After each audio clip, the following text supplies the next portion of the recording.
What the fuck, Over? Welcome back. Episode 2, Inside the Mind of a Hero. I'm Sharp here along with... Leo, Marshall.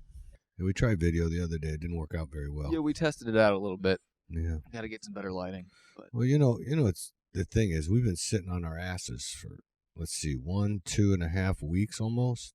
Not really, because Bob's funeral. My brother-in-law, Bob Firm, yeah. passed away the second week of March, and they had his funeral on the 12th.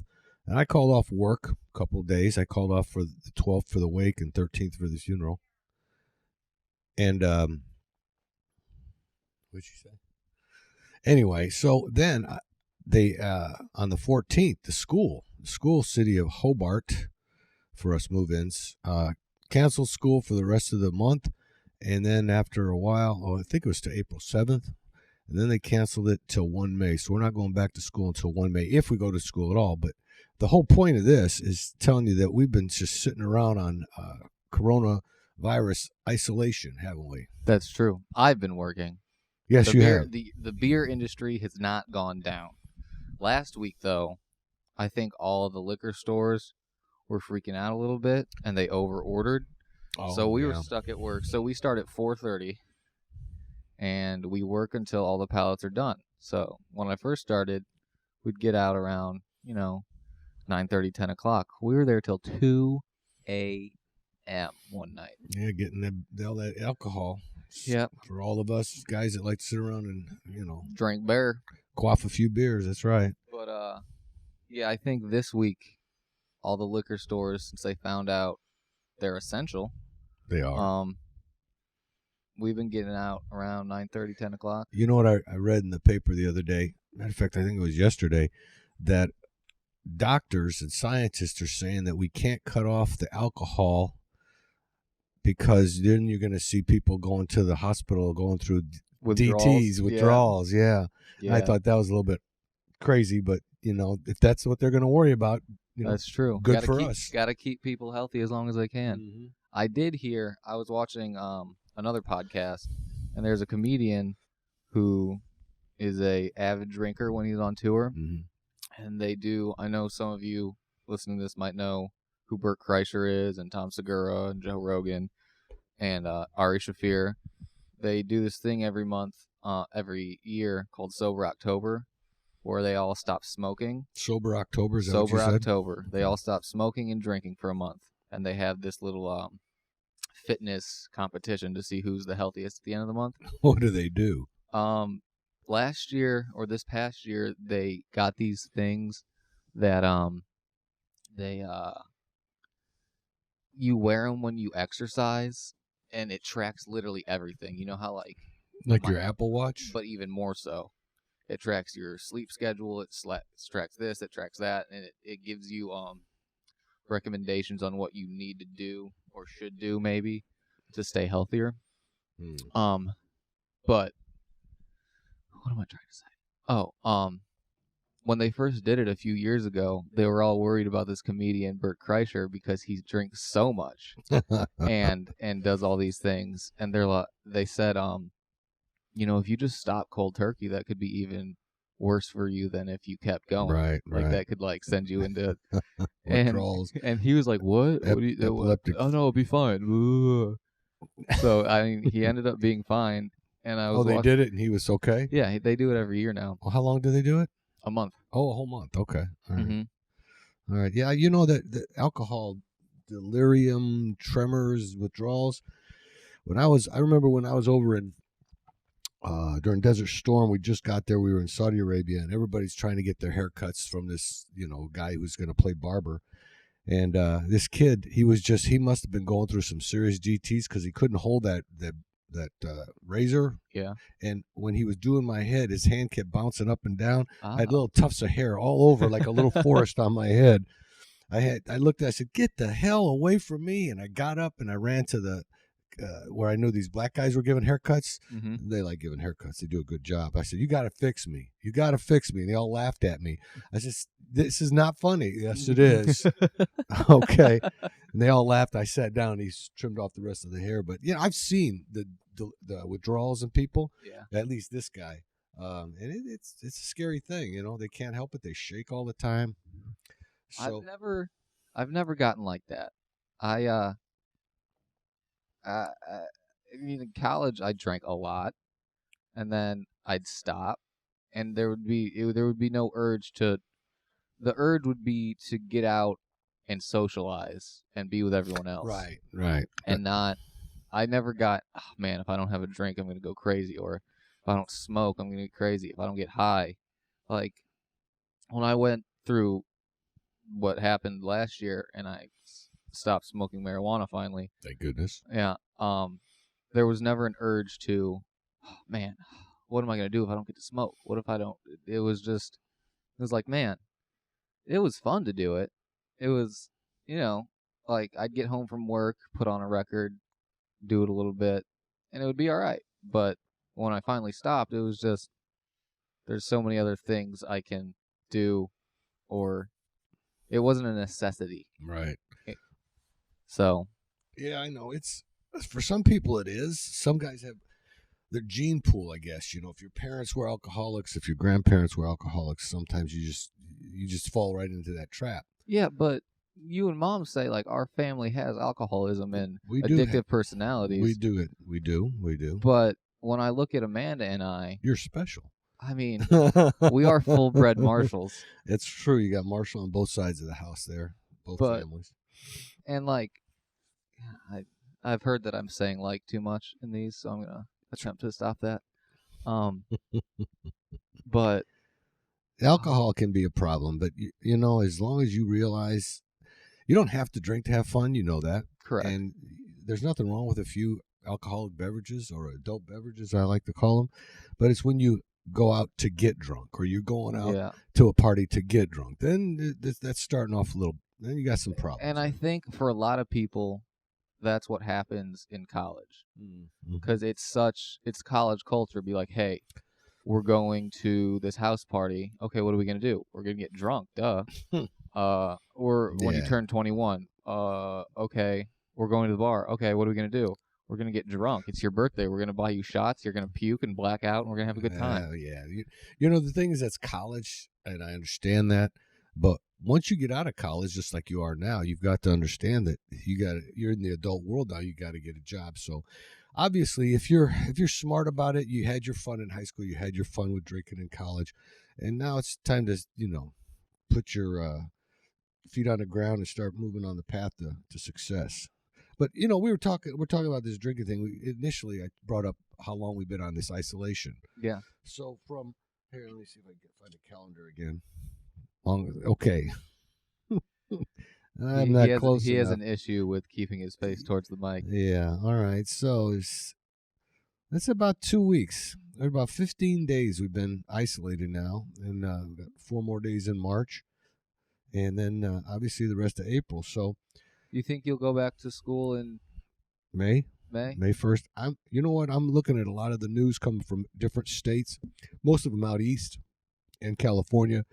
They're talking about canceling the whole school thing, and it's more colleges than high schools. I think that makes sense. Colleges are starting to, because I feel like in high schools, it's one community, it's one place.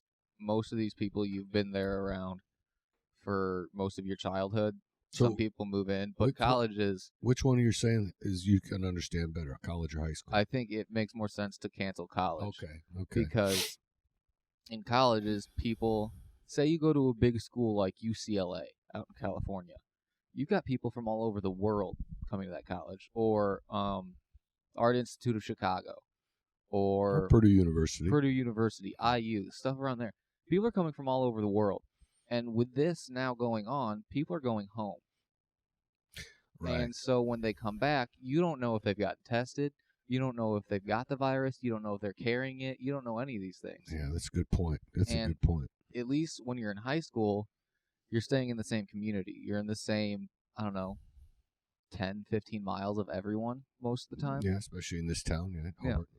So I think in that sense, people are trying to stay inside, and especially in colleges, spring break just happened. Right. So, spring break just happened for high schools too. Yeah, but most colleges kids, are in the mindset, if I get it, I get it. I'm not going to waste my spring break. You're the reason the bell curve is going up. Right. So that does make sense. That's a good point that college you can, because they do a lot of online anyway, don't they? Didn't you have a lot of online courses you had to take? I mean, I personally didn't because I knew I took a couple early in my college career and I just didn't do them.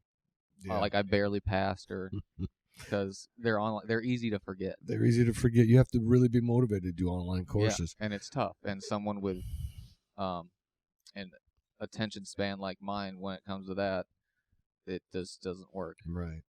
Well, with this virus thing going on and us being out of school, we got to find things to do. I mean, you've got work, I understand that, but you don't work enough right now at this distributorship. I work four days a week if I'm lucky. Yeah, like exercise, working out, things like that. I'm gonna start doing yoga. You're gonna do yoga. I'm gonna start doing it because you got no. My body doesn't bend worth a shit. No, you're like a tree, man. It hurts, and even at work, like bending down, and it just. You got to do it slow, yeah. Yeah, and that's the thing. Like, yoga is one of those activities that you slowly develop being limber and being able to bend. Mm-hmm. It's not just like, oh, if you bend, you should do yoga. Right. I've heard of a lot of pro and college athletes do it to stay in shape and stay like baseball players or football players. Because if you're not limber, you can't move. You're not going to be able to play, right? Right. Just because you can lift a lot and you're strong doesn't mean you're going to pull a muscle. A simple thing like a hamstring, you're out for weeks with something like that, especially if you tear it, not just pull it. And it's disgusting to realize how even my 24-year-old body has just deteriorated since early in my college career and even high school. There's a reason people tell you to stretch. And there's a reason people like me who don't feel like crap when they're older. I never did it. Yeah. Let's be honest. In high school, I didn't really put a lot of work into sports to working out. I was just good enough to do things. And, if I put in a little more work, I'd probably be a little more limber, a little more, So are you going to work with, your mother on her yoga? Are you going to find what yoga are you going to do? Do you have a program? Do you have somebody you noticed? There's videos on like Amazon or YouTube you can do. Okay. Follow. And the thing is, I would love to do it with Mom, but I feel like if I did it with Mom, she would be paying more attention to how I'm doing it and want to correct me than focus on what she wants to do. Your mother is like that. That's why you need to move out of the house. I'm sure. Well, if this coronavirus thing wasn't a thing, yeah, that's true, then I would be gone in 2 weeks. Well, just talk about the last 3 days I've been doing my workout, but see, I'm kind of disappointed in myself. What do you consider your workout? My workout what do you do is every slow and little, but I have to start somewhere because I haven't worked out in 10 years. What? I haven't tried to take us through your workout. It's just that front wheel, that wheel you hold on to and you roll yourself ab workout. The ab workout. And the first day I did it, 5 days ago, I couldn't even bend over. My stomach hurt so bad. The next day? Oh, Lord. And the day after that. How many did you do the first 10, time you did only it? Only 10. But how low did you get? I got real low, but it just hurt. I couldn't go couldn't go anywhere after that. Your lower abs are destroyed after that. So, but like today. Even when I did it and we were messing around with it that one day, the next day I thought like I had a stomach ache or something, and then I since I'm a badass, I flexed at some point, and I was like, oh, it's just because I'm an out of shape piece of shit. Right. So. And I got that little 20-pound weight of yours that just do some curls. And if that other one didn't break, it would have been nice. What other? I have the other one. It's at school. I didn't bring it home. Oh, that's right. Wait. Yeah. I thought one broke. No. In college. Oh, we had two sets. We had 2 10s. And 2 20s. And I left a 20 at work, and I can't get back into school now. Oh, no. So I just work one side at a time. But use the kitty litter. That's 20 pounds. Yeah, 20. No, thank you. I can't get my fat hands in there to do anything. I can't get it. So, but yeah, this would be a good opportunity. Why didn't you go walking today? You said you were going to walk. You lied to me. I did lie. I thought that this quality time with you was more important. It is. Don't worry about it. I cleaned out my car. That needed to be done. Because the thing is, I bring those water bottles to work. the vitamin water bottles. Right. And you got a whole bunch of them in there. I just throw them in the floorboard. You and your sister's the same way, man. She does the same I'm tired. damn I don't thing. want to bring them inside. That's tough. It's tough. I know. You know, a life like mine is hard to control like that. You know. I have to fix those sideboards on my truck that are rusting. That's I just ridiculous. bought 2 years ago. Yeah. Are they really 2 years old already? Oh, yeah. How long have you had the truck? Is it 2 years? I bought that truck in 2017. It's too big for you. It's a 2017. You want it? I did. I mean, give me $30,000. It's yours. Well, shit. Get a loan, Hang and on. I won't co-sign for it. I've got to pay $13,000 more in student loans, which I know to people listening, it's not a lot. I did get lucky with college. But when you make as much money as you do, it is a lot. It's a lot of money when you're poor and don't have a real job yet. If anybody wants to hire me as a producer or an editor or a photographer or just somebody they like to keep around, I'll be your jester. You know, I'll make you laugh. I'm pretty good at that. You're pretty good at laughing, that's for sure. I've got a nice laugh and a pretty face, but that's neither here nor there. Oh my God, I think I'm quitting right now. Don't do that. Nobody else wants to do this with me. You said Braden will do it with you. Braden is ill and wants to call in and ask you questions. Yeah, but then I got to be able to hear him, right? Or they have to be able to hear him, right? Yeah, well, it'll happen. Can you do it on your cell phone, or do you have to? What I'm gonna do is you can answer phone calls on my laptop on my MacBook. Mm-hmm. So I'm gonna figure out how to record the call on that. So when he does call, we'll be able to hear him off the laptop, and you can speak to him that way. And then when I edit it, the audio will be crisp like we're talking because it's already on the computer, and then I can just throw it all together. Okay, we could try something like that. We need to do that with Paul then. We do, but we need to block out a 4 or 5 hour time period. Yeah, he can keep you on the phone for a while. He wasn't bad when he came to visit last time. No, that was fun. Well, I liked that because if we had 3 mics working, it would have been better. But I like getting people around you that you like to talk to, because me asking you questions about your military career or places you've been, I feel like you're less apt to talk about things per se because you don't want to talk about them. But when you're with somebody who's there, who did it with you, or maybe just has an understanding. Yeah, like I'm your kid. You're my kid. Yeah, my kid doesn't listen to me. That's not true. Out there, I've noticed about my children, both of them now, and other kids too. I've talked to parents that their parents will tell them, do this, don't do that, do this, don't do that, whatever it may be, and the kids don't listen to them. It's just dad. He says he does that. He doesn't know that. That's just mom. And then they go out and they hear a coach tell them to do something. Same damn thing that you told the kid. Then they go, oh, yeah, I should try that. It irritates me. But, I think that's a thing with all kids. I do too. You listen to your parents for so long, and then you get into the rebellious stage in high school. What is it? When do you think that starts? Like 13, 14? I'd say 14. 14? Yeah. Where you're just like, I'm a grown-ass kid. I don't need to do what my parents tell me. I'm in high school now, yeah. I just learned how to cuss all the time. I want to do hood rat shit with my friends. Blah, blah, blah. I don't want to play sports. I just want to go smoke cigarettes and drink this beer. Yeah, but kids are like that. But once you hear a coach say it, or a teacher you like, or someone else you look up to, you're like, oh, damn. Maybe I should listen to that. Maybe I would be good at this. Maybe I do need to get my shit together. Maybe you do need to join the Air Force. Ooh. I don't think... What are you afraid of? What are you afraid of? I don't think I'm cut out for a military life. What are you afraid of? I'm not afraid of anything. You join the Air Force, it's not like the Army or the Marines. That's grunt work. Air Force is more white collar. Say what you want to say white about collar. It. Yeah? Well, yeah. You're not crawling in the mud and living out in the field for weeks on end or months or a year. Okay, this is going to sound really corny and cliche, but it's one of those things where, like, obviously I look up to you. Every father is their son's hero. You know what I mean? In one way, shape, or form. And I feel like if I wanted to do that, I would want to do what you did. You know what I mean? Try and make a difference that way. I wouldn't want you to do what I did. I would not. I'm telling you, if you've got a head for this stuff here, it is fun. I like. You can do that in the air. You can do it in the Army too, but they don't have many slots open for that. And not a lot of Army places, but Not a lot of places in the Army are like, hey, you want to start a podcast? You want a video record for us? Yeah, and it might be, but the Army needs infantry. They need armor. They need I can engineers. shoot a gun. Yeah, I believe you can, but I don't know if you want to crawl on your floor, low crawl.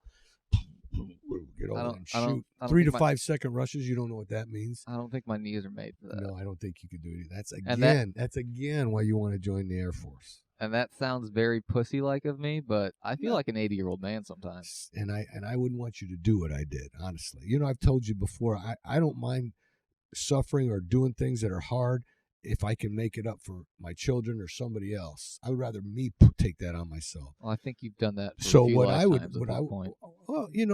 you could do it. I think you go to officers training course. I think you become an officer and but use don't these they skills. want people and officers to have like a real degree, not a photography degree, and an aquatics minor? I would not know that. My major and minor are hobbies. Why don't you go and talk to somebody? The Air Force is the only branch that I've looked this for you. You haven't even looked at it. The only one that has a photojournalist job that they would fly you all over the world for you to take pictures of the U.S. Air Force and put it in their publications or online or on the television. They've got Armed Forces Network. And the other fucked up thing is, in my college career, I realized very early that I'm an okay photographer. I'm not bad. I don't think I'm bad. But seeing all these other people in my classes, like my friend Rachel, Grace, Eric, Maddie, all these other people, they're phenomenal at what they do. And they really work at it. It's their passion to do photography. That's why they're good. I like photography. You know what I mean? That's why you're average. I've got Luckily, you don't hate it. No, I would fucking suck. When I hate something, I just don't give a shit. Yeah, there's a lot of people. That's why I tell you got to find what you love and try to get a job doing what you love. Then it's not a job; it's a career. That's what, like my friend Rachel, she's always trying to go to workshops. She's got an internship in Colorado somewhere, at the Denver Post actually, and even now she's living at home. She got a job with some newspaper there, and she's always out taking photos, always out doing something. That's what you should be doing, freelancing. I would like to freelance. It would be a lot of fun to freelance, but it's one of those things where like it comes back to one of those things where if I don't care, I'm sorry, I don't give a shit. So what your passion is this kind of stuff? It's sad to say, but yes, I really enjoy doing this stuff. If I had a real workspace and place to really work at it and learn more and teach myself, I would throw a lot of time into this. That was a bad shot. But yeah, and the worst part about it is we had classes on this stuff in school. We had classes about recording, about videoing, and at that point in my college career, that's when I was like, I don't care about this. I'm never going to use this. And now you are. And I did the bare minimum to pass the class. Mm-hmm. And I realized towards the end of my college career how much of an, not asshole, but an annoyance I was to some teachers. And it's one of those things where, in hindsight, you realize that they saw potential in you, and you were just like, eh. Yeah, I understand. And it's one of those realizations where you start to feel bad, and you go, man, if I just put in a little more effort. Did you ever hear that thing when people say, I wish I knew back then what I know now? Yeah. I'd be a hellbanger. Yeah. So that's part of it. But listen, where you're at right now, how old are you, 24? Almost 25. 25 in June? Hopefully this quarantine's over by that time. The thing is, I realized that I needed to do something when I was like 22 when I first went in. And then I got out, and then I was 27 years old when I went through basic training the second time in the Army basic training. So it was no joke. And but I had nowhere else. I was flying without a net. If I fell, I was going to crash and burn, and I wasn't going to allow that to happen. So I ended up putting everything I had into being the kind of soldier that's going to be a good soldier. And I think I did pretty well, but I was all in. I was all. You got to be all in for it. And I think that if you if you ever do decide to go in the military, I think you'd be very good at it, especially if you get into a career as a photojournalist, because then you'll be able to do your two biggest hobbies: travel and take pictures. I'd love to get out. Well, love to get out. There you go. And I used to be an avid, outspoken person about, I fucking hate this town. Just why are you staying here? Why, if you have the chance, get out. Now, in my more developed, mature mind, I still don't want to be here, but I realize it's not a terrible place to be. It's not. It's not. I don't hate the town I live in and grew up in. No. I just want to experience more things Everybody for myself. Does. Everybody does. That's a good thing. And I don't think anyone, granted, if you have a happy life, if you're happy where you are, great, and you're here. But I think everybody owes it to themselves to get out, live at least a year or so somewhere else. See if they like it. Travel. You know what I mean? Yeah. That's why I do. I think you should do that. I'm trying. Not at Muncie, though. It's I don't know like I said, it's a foot in the door. The thing is, right now, I don't have the full grasp necessarily on all this stuff to just apply for a job like that. And I need to build my resume and build my video editing skills, even my photo editing skills a little more. I'm finally learning more things that I didn't pay attention to in school on Photoshop and all these things. And so and the thing is, the people at the country club were very kind to me. They like me. I know them.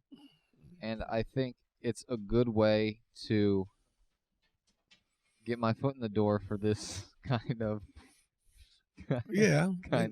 if that's what you use it for, and you don't stay down there with your old friends from college days and just start drinking again. No, I think it'll be nice to see them again, and it'll be cheaper to live down there with them. But even Carp said this will be my last year at Muncie, and I go, okay, that's fine. I am down to go anywhere. And he goes, yeah, I just need to get out, even if it means moving home for a little bit. And I was like, no. You don't want to do that. And we were talking about it a little bit last time I was there. And because anywhere you go, it's going to be cheaper if you have a roommate, right? Sure. And I think we were both talking about it, like Denver, the Colorado area. Like, I'd love to go somewhere where you can go hiking, be outdoors, see things. I brought up Arizona. You could do that anywhere. Yeah, you could go outside, be outdoors anywhere you go, where you're at. You know what I mean? Like hiking, mountains, stuff like Michigan would be cool. Even Michigan, Arizona would be very nice. I would love to live around the canyon. Hearing all those stories about when you and Mom lived there, that would just be so much fun. And one of my bucket list things still is to hike down and just backpack down the canyon. Yeah, it's a hell of a thing. Coming up it's easy going down. It's hard coming back up. You gotta have a lot of water too. And you have to stay down there for a night? Well, unless you want to hike back up during the dark, because it will take you probably 3 hours to get down, and double that to get back up. So by the time you get down, I mean, there's people. I knew people that would do day hikes, go down. They were in great shape. They go down, they get something to eat down there. They watch all the German girls take off their tops and lay on the water and the side of the Colorado. What's down there? It's just they got Phantom Ranch is down there. It's a bunch of log cabins. You rent them out like you would a regular hotel or houses on a beach. They have. Is it on a body of water? It's close to the river. Okay, and what river is it? Colorado. And, my geography isn't what it used to be. And so they got that, and then the eating though is a big table, and it's just communal eating kind of thing. You don't order what you want; they make a big stew or whatever it is, and then you spend the night. You can build fires out on the river. And then next day, you start hiking back up. You got to supply yourself, though, because it is harder to climb back up. Yeah, obviously you're climbing up. Well, there's 3 different a gigantic hole in the earth, a mile and a half down. It's a big thing, and then there's like the Bright Angel Trail.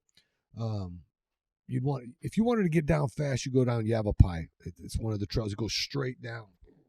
Mm-hmm. Get down there faster, but you don't want to come back up that bitch. You want to come steep. up. It's steep. It's bad. To come back up. Aren't the trails, since they zigzag, aren't they thin? In some parts, they're very thin. I mean, that's scary. You have to, because the mules have right of way on those trails in Arizona on the canyon. So when a mule train comes by, they could be taking food down, garbage out. That's how they get all their garbage out. Mm-hmm. You have to get up against the wall of the canyon trail and let the mules go, because the mules will walk on the outside because they don't like being crowded on the inside. Mm-hmm. But there's not enough room for you and a mule to walk in the same areas. Right. Okay. It can be thin, and then some of them are wider and everything. It's a nice place to go hike if you like hiking. Yeah, like that stuff is a lot of fun to me. When we were in Colorado for that photo workshop a few years ago, the couple of people I took the plane with, we stayed an extra couple days because flights were cheaper back that way. But we ended up going to Boulder for a day or two, and it's called what is it? Iron. It's either called Iron Rock or Flat Rock, and they're these 3 jutting out huge rocks, like stories high, that just jut out of the earth, and there's trails up to it. So we all took our cameras and we hiked for a day, and it was a lot of fun. Right. It was really cool. Yeah. Well, if that's what you want to do, you'll be able to see the world and go hiking outside if you join the Air Force. Photojournalism. You could see about becoming an officer. That's where you want to get the money. In the military, officers is the route you want to go. And you've got that bachelor's degree, and you could probably do that. But, me just talking you into it is not going to get you to do it. I know that, too. If I would have just listened to my dad, I'm waiting for that one in about 10 years. When you decide that you're 34, you're going to go in the military now because you can't be any older than 35. Yep. Mm-hmm. They have age limits on it. Yeah, that would make me 55 at retirement. Which isn't that bad, really. No. But it's just... How old were you when you retired? 46, but I went 24 years. So, I think I was 22 when I first enlisted. Did that count towards your retirement? Yes. Did your Air Force count? Or yes. No? Yeah, it counted. So any military? Any military any service, branch? Any branch was I didn't know that. Retirement. I mean, I guess I could have put it together, but it's they've got what they call a PEB date, pay entry basic date, and then like when I first joined, I did it. I enlisted, I raised my hand, said I'm a support the Constitution and all, but I didn't ship the basic training for 6 months. But when I went to basic training, I was getting paid as if I went in when I enlisted, when I raised my hand, even though I wasn't in. Mm-hmm. But it's a pay entry basic date. That's the date. So I was getting paid as at the time I was at E3 because I had college. I was getting paid as an E3 with over 6 months in. It doesn't seem like a lot, but I was making more money than everybody else at that grade level, that rank. And then they got the basic entry date. That was the date I actually raised my hand. I mean, I went to basic training, and that was October, I think, or May. I can't remember, but that's the day you go for your retirement. You get paid I got paid for over 24 years, but I think I actually spent 22 years on active duty. Okay. So that's how that works. And then retirement-wise, after 20 years, does your retirement go up every other year you're in? So like you get, I'm assuming, like cost of living pay. Yeah, so like you get your retirement for 20 years, whatever rank you were at that time. Right, 24 years. No, I'm saying like once you hit that retirement date, 20 years, you get a certain amount. Right. And so 21 years, does it go up a little every more? 2 years? Every 2 years. Okay. Every 2 years. Like after I got out of the military and I joined the ROTC over at the high school, I was still getting Army raises every 2 years until I hit 30 years. So for 6 years, I got paid. My pay would go up up. Plus, I get cost of living advances because as an E8, you get paid up to 30 years. They get automatic raises. If you're an E9 Sergeant Major, then you get paid up to, I think, 34 years. They make a hell of a lot more money than E8 First Sergeant. Almost. We were almost there. I was close, but so yeah, you get. I haven't been getting any because it's been 34 now. 34. If I count Army time as all my junior ROTC and active duty, well, it's more than that. It's because it's 2020 now. It's 38, I think. 40 years wearing a uniform. That's right. 40 years wearing his damn uniform. Not now though. But look at this. That's got the beard going. Yeah. Look at it. See, I told you I got that. How long is that? Got that. 15 days. 15 days. Mm-hmm. Got the little bald spots on the cheeks though. But I'm gonna let it go for 2 more weeks. I'm gonna see. I've never let it grow this long. Really? Never. Not even in the summer. In the 40 years, no, because I got to go to I got to go to training in June with them. So it's about 2 weeks. They come back. Then I got to go be in the parade, and then school starts. Middle of August. So dang, you should just let it grow until this go is back. over. Yeah. I don't know. Why not? I'm gonna go at least 2 more weeks. Then I'll see how it is after a month, and then we'll make a decision. I let mine grow for 3 months at one time. When I went to spring break last year, 3 months. It was probably more like 4 before I cut it. Really? It was really funny because it was actually probably longer than that because the summer going into my 5th year, my victory lap year, I started growing it out, and I was very, very iffy about doing it. And then I had a friend say, listen, you're never going to know what it looks like unless you let it grow. Right. And then he had grown his beard for a long time, corn. And he goes, I did a lot of research when I did it because I wanted to know. And he goes, if you're not happy with your beard after 3 months, you're not going to be happy with it because that's about as thick. Like, obviously, it'll get longer over years. But that is as thick as it's going to get. That's what it's basically going to look like. I go, okay. So I just let it go. And I let it go. And the thing was, I didn't upkeep it either. I just let it grow for a long time. Mm-hmm. And when I cut it, I didn't realize how many people I had met that never saw you without it. Never saw me without hair on my face. Mm-hmm. And the looks I got from some people and the questions, they're like, that's what you look like? I was like, yeah, I've been growing a beard for a few months.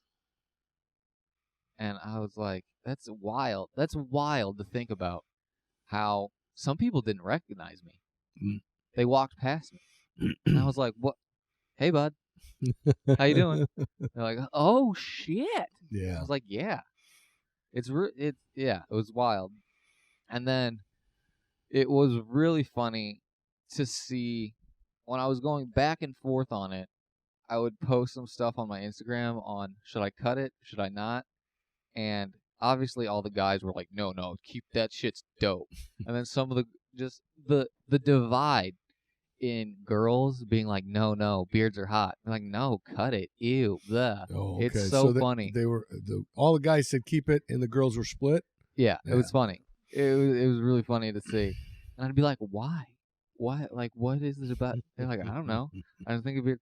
And then I really thought about it, and I was like, I wouldn't want to kiss a hairy face either necessarily.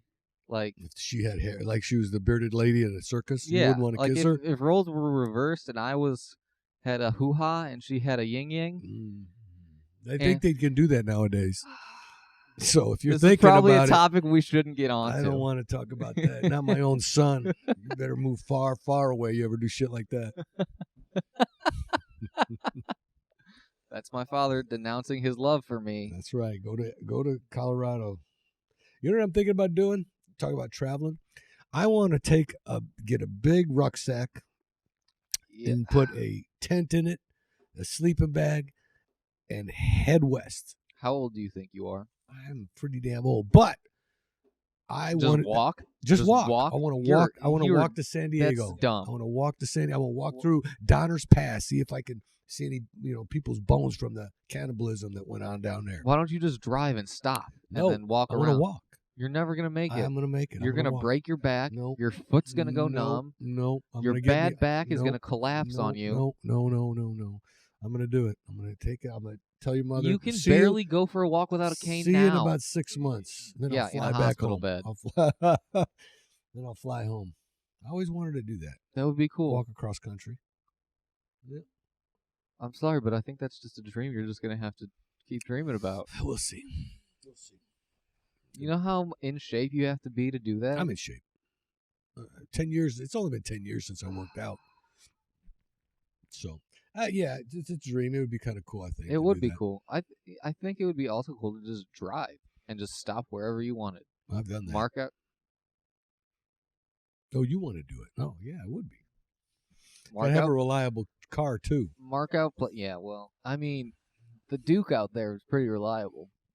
Yeah, so far. Does it making that noise? No, I didn't hear. I haven't heard it in a while.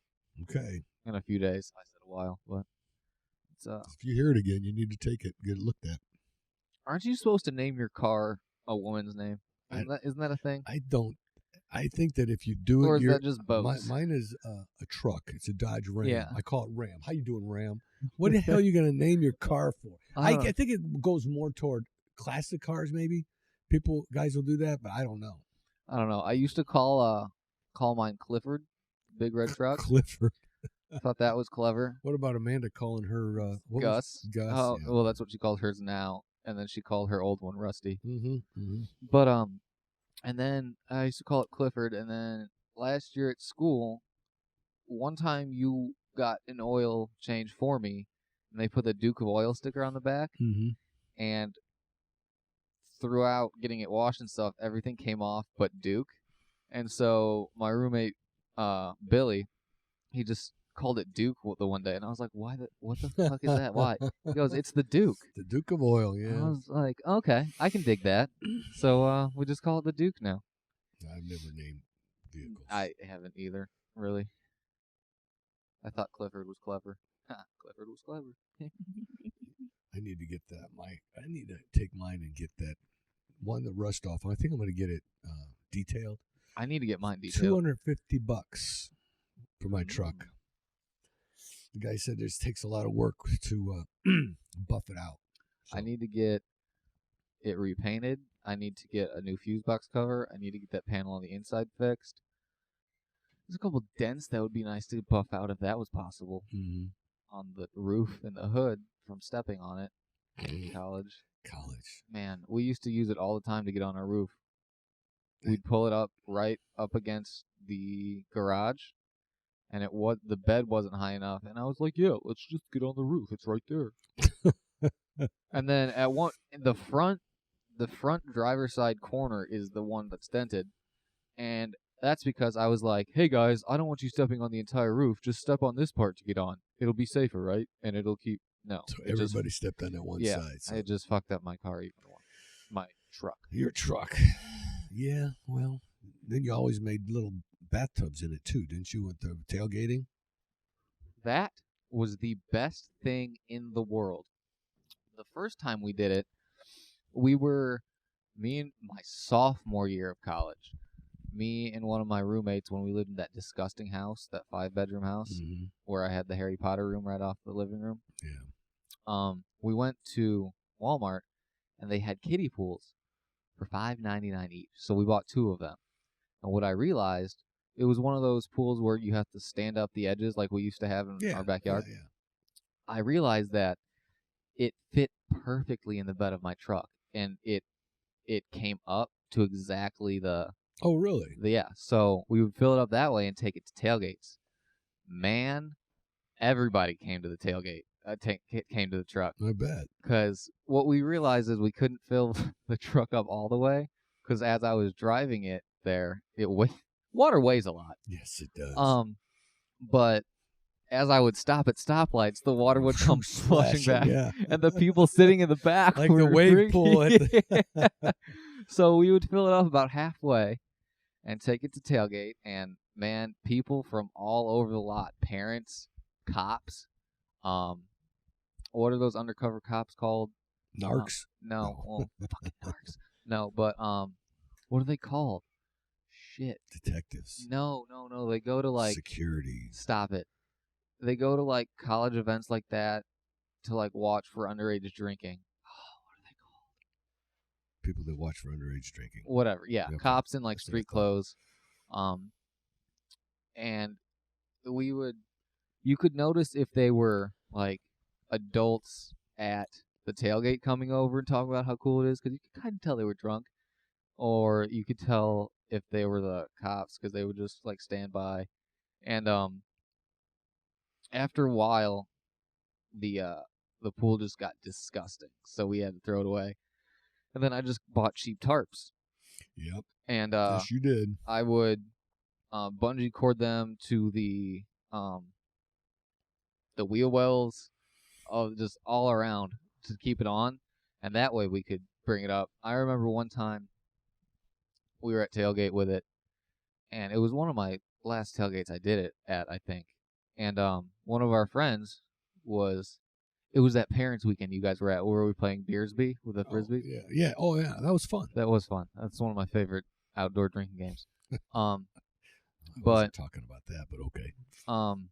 But he wasn't 21 yet, and he's walking around, just hanging out. We're all on the bed of the truck. People are sitting on it with their legs in.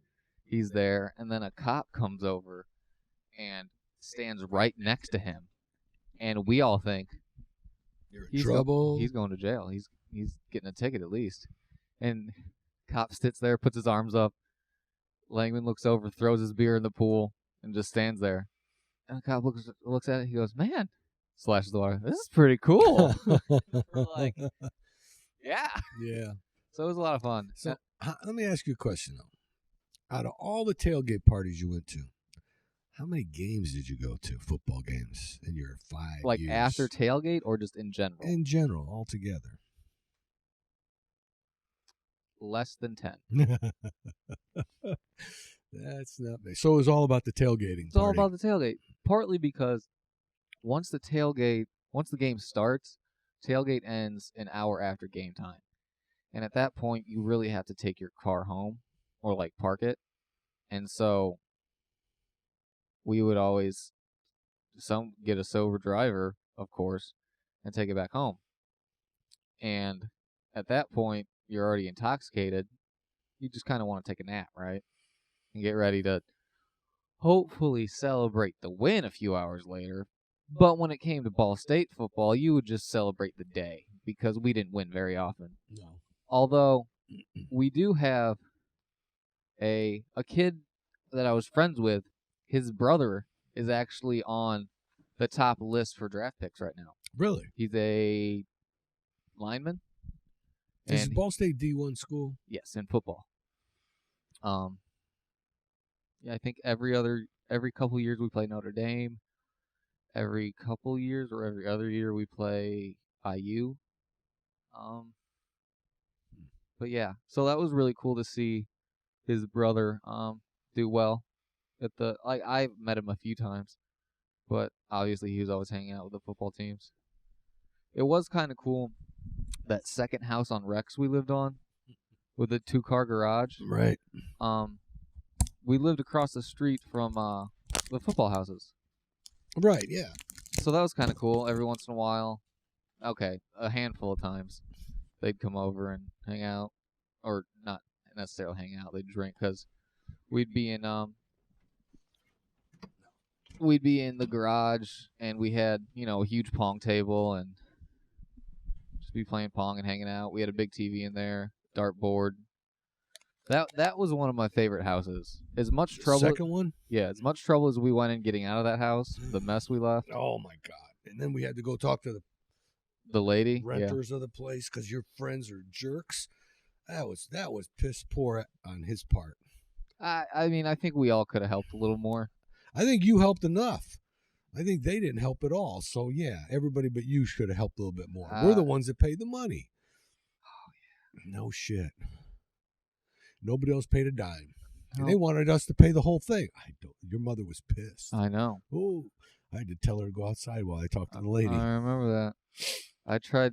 I did as much talking as I could, and then I realized I should just step back. And yes, and both you and I had to get you out of there. Mm-hmm. But yeah, that house was a mess. But that was the coolest house we lived in. My favorite thing is, and I still hope it's there to this day. You remember that pong table we made? Yes. That large one that we painted BSU on? Mm-hmm. We drilled it to the wall in that garage. So it's hanging up there. And then we always had silver Sharpie markers, so whenever people would come over, they would sign the table. Oh, okay. So I think it'd be cool to see if that's still there, and that's what they're still doing, or if the renters took it down. You know, it's funny you say, I'd like to see it still there. When we were younger, we moved from East Chicago to St. John, Crown Point, St. John area. And I had my room in the basement. I told you about that. Yeah. The whole basement. My grandpa bought a pool table and all that cool stuff. But there were some just like this framing in the basement that we never covered. 2x4s up framing in the ceiling. And one day, Bob Salinas, Rob McKenzie, and I were down in my room getting ready to go out. And we all did a blood brother thing. Oh. We all cut our fingers and mixed our blood together and then signed our names up on the thing, and we'd be blood brothers forever. That's funny. I'm wondering if it's still there in that basement. I mean, unless they tore down those. Well, probably, yeah, or they painted it, or they covered it up, put a hanging ceiling down there. But I remember back when Jack, my dad's brother, my Uncle Jack, bought that house after it had been purchased by somebody else. I went down in the basement. It was still there. But that's a while ago. Jack died in 2014. That was the oldest? Jack was like a year older than Grandpa. Harry was the oldest, right? Harry was the oldest, right. He was like, what, 96 when he passed? 95, 96, yeah. It's still incredible to think that he was only using a cane. I know. At that age. And he went in 5 days before that. My cousin, his daughter, told me he was drinking and chewing right up to the day he went into the hospital. That's insane. Yeah, he was an insane individual. I got stories about him that'll just blow your mind. That's when he was head of the Indiana Tavern Association. That's awesome. Grandpa tells the stories better than I do. Oh, imagine getting him on this thing. Oh, I don't think we could do that. Oh, no. Besides, he'd be slurring and dripping. He just had a mouthful of the leaf chaw. Yeah. And he'd drink and he'd swallow it, and it's coming down his chin. It'd be nasty. Harry, what are you doing? Different time. Different time is right. But, so I can understand why you guys did you hope that thing is still there. It would be so cool. Yeah. And it was cool because my roommate at that time in the house we built it at, Gray, he was a construction management major. So we went out and bought the wood and made a pretty decent table. And it was a lot of fun. Yeah. Building something? Yeah. It was painting it. We bought spray paint to paint it. You know what I'm going to do? I'm going to send you up to Paul's to stay for a summer. You go up there, he can learn carpentry from old Paul. That would be cool. Yeah. Well, learning to do stuff with your hands it's satisfying. Seeing something, even if it's not that great, thinking, oh, I built that. Right. It's pretty cool. Right. That's true. That is true. Paul still asks me if that's still up. But, it'd been about 4 years since he'd been here after he built the things up there. The rest of the deck. Yeah. And I can't believe that's still standing, he'd say to me. So you did good work, Paul. You did good work. And matter of fact, did I say I was going to text Paul back after did I say that this morning? I think you did, didn't you? He called me or something. He told me to look at JFK's grave. Yeah. And I have no idea what he meant. I tried to. I got on Google Earth and I looked at it, but I didn't see shit. I don't know what the hell he's talking about with his conspiracy things. Yeah. QAnon. Look it up. What is that? I tried looking it up. It's not necessarily conservative, but it's conspiracy. What the deep state. I think that's where Trump got his deep state thing, where he talks about with the State Department, the CIA, and but I just don't follow it as much as Paul does. I don't I can't get into conspiracies. Like they're cool. They're cool to watch documentaries about or like read about a little bit, but it's so hard to believe any of it. Like It is. what? How? And some people just get so wrapped up in it that it's all they do. Yeah. Like flat earthers. You're joking, right? I know. There was this guy who, I don't know where I read it or watched it on. This guy built his own rocket to prove. Yeah, I heard about that. And he died because when the rocket launched, it deployed the parachute also. Mm-hmm. So as it's going up, you see the parachute just opening in pieces. Oh. And so you're just watching him, and then you're like, he's got to come down. And you just see the thing come down and bounce. Really? I mean, obviously he died. But I think I heard about that. I don't remember. I know that they had the one guy go way up, and he did skydiving. A few years ago, he did it on the Earth's, right on the Earth's atmosphere. Red Bull sponsored him, and what he had to wear a half spacesuit kind of deal. I think that was flame resistant, flame retardant. Yeah, and so he jumped, and he had what looked like one of those weather balloons attached to him to help him like soar down a little more. And then once he hit the atmosphere again, he released that, and he had to release another one. And then once he got down a little more, obviously to like normal skydiving, then he released like the final one. Right. That's crazy. It is crazy. That scares the shit out of me. No way am I bungee jumping or skydiving. That's pretty high up there. Oh, I would never bungee jump either. I've got a friend who, her cousin. Are you afraid of heights too? I wouldn't. I don't know. Get on the roof, you think? On the roof, the roof and stuff. No, I can. Have you been up there? Yes. Okay. I've been up there a couple times, but once I get to a certain height and there's nothing in front of me like a railing or anything, my legs start to get a little shaky or stiff, and I don't like to get too close to an edge.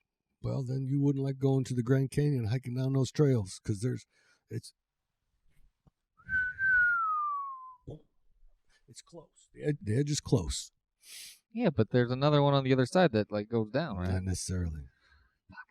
Not on all of it. You know, I'm going to tell myself I'm going to do it anyway. Well, do it. I think you should do it too. I did it, and I'm deathly afraid of heights. But I couldn't do it again. How did that start? I couldn't do that again. How did what start? Your fear for heights. It started when I was a kid, and Grandpa. Oh, is it raining out there? Yeah. Grandpa, I was playing. We were playing catch out in front of my house in East Chicago, and I think I won. We were playing running bases. It's where you just try to steal a base back and forth. Pickle. That's what we called it. Used to call it. Anyway, I took my glove and I threw it up in the air, and it went on the roof. Right. Well, it wasn't that high. One of these days, I'll drive you out there and show you the house. How old were you? Oh, maybe 10. Okay. He made me go up there and get it. He said, "This will teach you." That's such an old school. I mean, I do the same thing. We get up into the room, open the window. My sister's room was outside that thing, and I was crying like a 10-year-old kid because I was a 10-year-old kid. It scared the shit out of me. I thought I was going to roll off the roof, and then I got the glove and I threw it on the grass. Grandpa goes, "What'd you do that for? Why don't you bring it in? Now you got to go back out, grab it, and now you got to put it in the basement." I'm not. You can't. Anyway, so he read me a riot act. 1 for throwing it up there, 2 for throwing it back down. But I was scared to death being up on that little roof. Huh. Yeah. So to this day, because of Grandpa, I'm afraid of heights. It's incredible. It is incredible. Well, I think it's about time to call this one. It's been a good conversation. On a fear of heights, we're going to end that. I think we stayed on a good track today. Yeah, we didn't go too far. That's more often like that. And I think what we're going to do with this quarantine is we're going to attempt to record one every day because people are inside, bored, have nothing to do. There's a lot of podcasts out there. But for those listening, I think it would be nice for people to hear, something every day. We're not going to keep it an hour long like this. I'd say 25, 30 minutes maybe a little longer if we go on a tangent. And we'll see how people can compare what they do during the day to what we do during the day. What's and- America doing? And we might take calls. We might take, questions if you want to send us some stuff. But we'll figure it out. We're gonna try and get some video in. We're gonna try and ramp this up. See if we can entertain you people a little more. But yeah, we'll see about it. All right, adios.